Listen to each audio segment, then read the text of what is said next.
Cienījamie,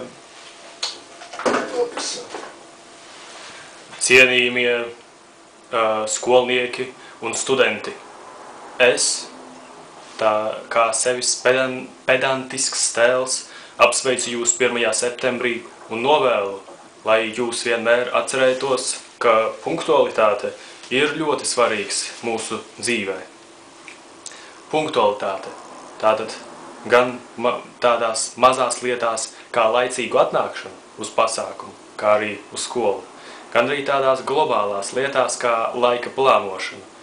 Pieņemsim, ja jūs domājat, ka ja nu jums ir 2 brīvdienas, tad jums ir 48 stundas, tad tas pavisam jau ir muļķīgi tā domāt, jo kā minimums, kādas, 7 stundas miegam, un plus vēl ēšana, dzeršana, iešana uz stolati, un kaut kāda vēl čatošana Skype ar draugiem, tā kā tādās lietās arī vajag plānot globāli, cik patiešām ir laika, lai kaut kādu darbu izpildītu.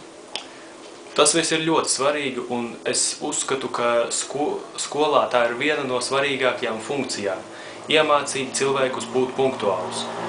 Pašlaik šeit Vācijā uz tā viss arī turas, uz šīs punktualitātes, ka visi vilcieni, viņi kavē daudz mazākus laika intervālus, ja kavē daudz mazākus laika intervālus nekā tas notiek Latvijā. Labi, es neesmu pārbaudījis, bet vismaz tā esmu dzirdējis. Neesmu tik detalizēti pārbaudījis. Tad, lūk, kā arī uz darbu. Iedomājieties, jūs pabeidzat skolu, pabeidzat augstskolu vai universitāti un ejat uz darbu. Un tur, pieņemsim, ir jau 3 pretendenti. Ir atnākuši laicīgi, bet jūs esat atnācis ar kavēšanos.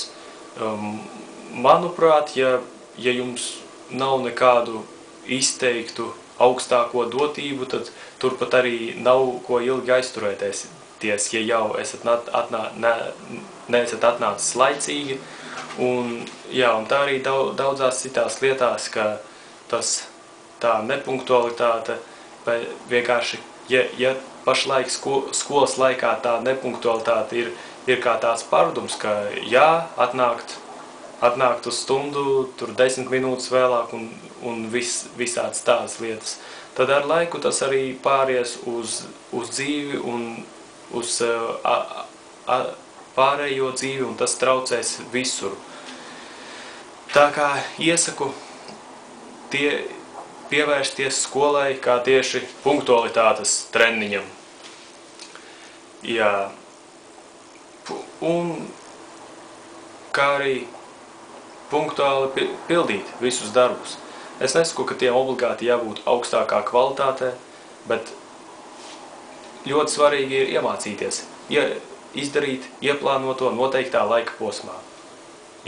Svarīgi. Ne tik svarīga kvalitāte, cik svarīga ir tieši laicīga izpildīšana.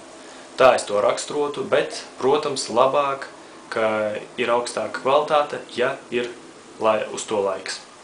Tad jums, skolnieki un studenti, es novēlu iegūt zināšanas, visu darīt laicīgi, un es uzskatu, ka tad jums smaidīs veiksme.